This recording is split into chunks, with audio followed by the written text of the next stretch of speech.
Hi, so I'm here to talk a little bit about burnout and some of the professional and individual costs of the high costs that are associated with employee burnout. So before I talk about some of the costs, I think it's important to understand what exactly burnout is and what it is not. So burnout is often confused with maybe post-traumatic disorder, depression, or anxiety, but it's different. It's related strictly to um, one's job. Okay, so it's in 2019, the World Health Organization actually recognized burnout not as a medical condition, but as an occupational phenomenon or syndrome. The World Health Organization defines or says that burnout is caused by chronic workplace stress that has not been successfully managed.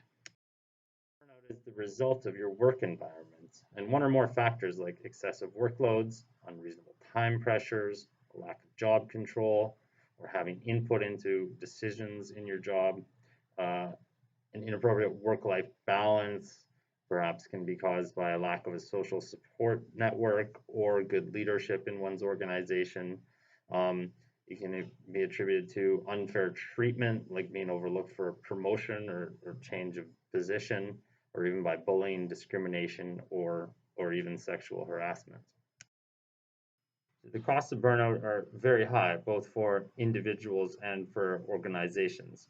If we're looking at from an individual standpoint, burnout can affect an employee's health, their well-being, their financial and build on their financial strain, and also cause problems at home.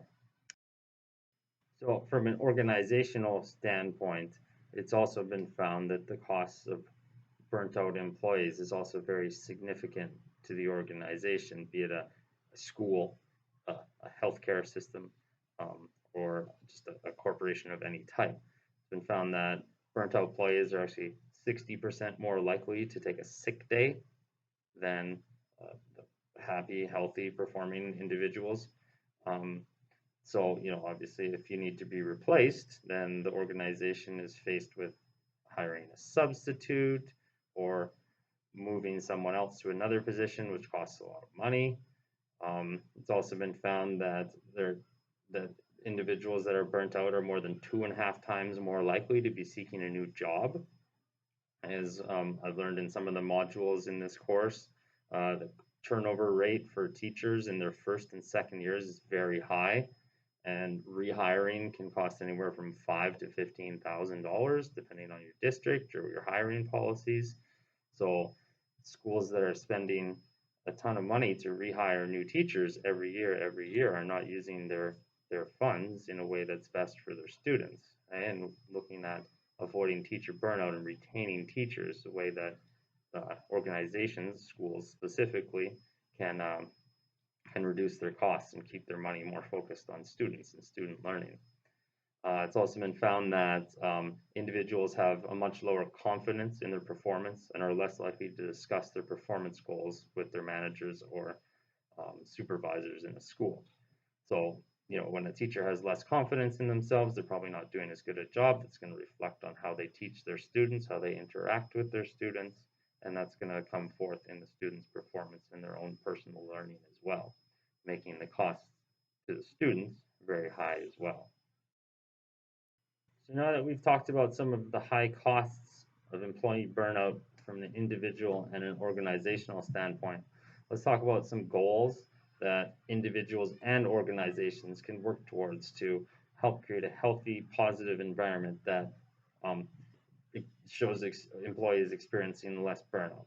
So let's talk for individuals first. Some things that individuals can do and some goals they can set for themselves would include getting enough sleep, exercising, and eating properly. It can all help our physical and mental well-being. Looking at our work stressors, identifying what particular events at work cause us extreme amounts of stress. Okay, if we're able to identify the problem, we're more easily able to handle it, deal with it, come up with solutions, take little steps to address that problem. Another option we could have is to talk to our coworkers, Okay, see if anybody else is experiencing the same thing. Share our feelings. Okay, keeping things bottled up, it's not going to be an effective way to deal with burnout or other problems, particularly your stress. You could consider talking to your supervisor. Again, open communication, if that is appropriate. Obviously, depends on the supervisor, but sharing your concerns, sharing your problems, sharing your ideas could be helpful with your supervisor. So, from an organizational or managerial standpoint, I think it's important that we take a look at some steps and some strategies that can also help to reduce employee burnout. One potential step that could be taken by managers is to try their best to remove the stigma that is surrounding burnout, depression, anxiety, etc., of employees feeling that they are inadequate, that they're unable to do their job. Um, okay, it doesn't mean that a person's weak if they're experiencing burnout. It could be a number of different factors. Okay, coming from a toxic workplace, overwork, lack of sleep.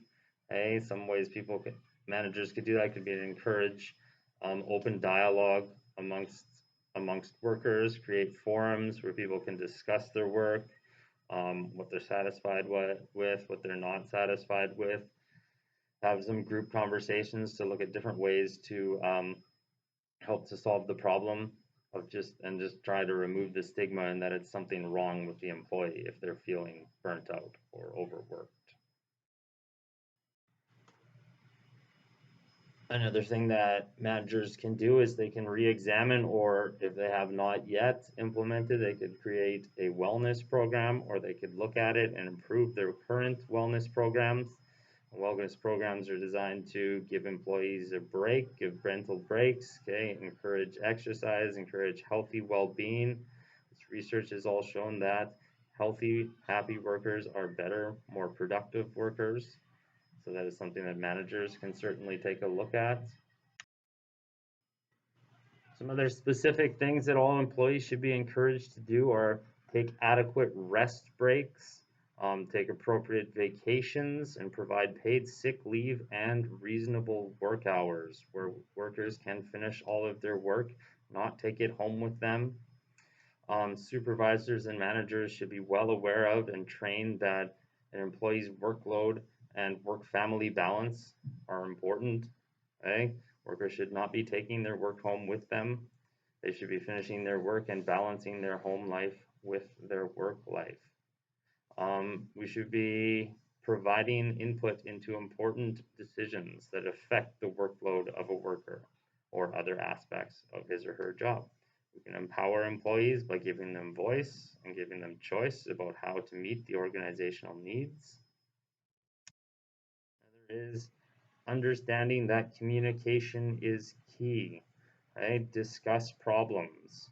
Right? Don't let them stew up until they become a much larger problem that can create contagion that gets spread around the workplace. The dissatisfaction of one or two people. We don't want to let that spread. We want to get them out in the open, talk about them, let everybody know that these are problems that certain people are having, come up with solutions, discuss solutions, come up with um, ways to handle conflicts that everybody is happy with and everybody can be happy with the resolutions that come from the discussions. It's also very important that all employees are treated fairly and with respect. Uh, Managers should not wait until there is a problem, should handle and address problems with open communication before they become a problem. And if they do, if things like bullying, violence, sexual harassment do become a problem, they need to be handled immediately, and those that are responsible need to be held accountable.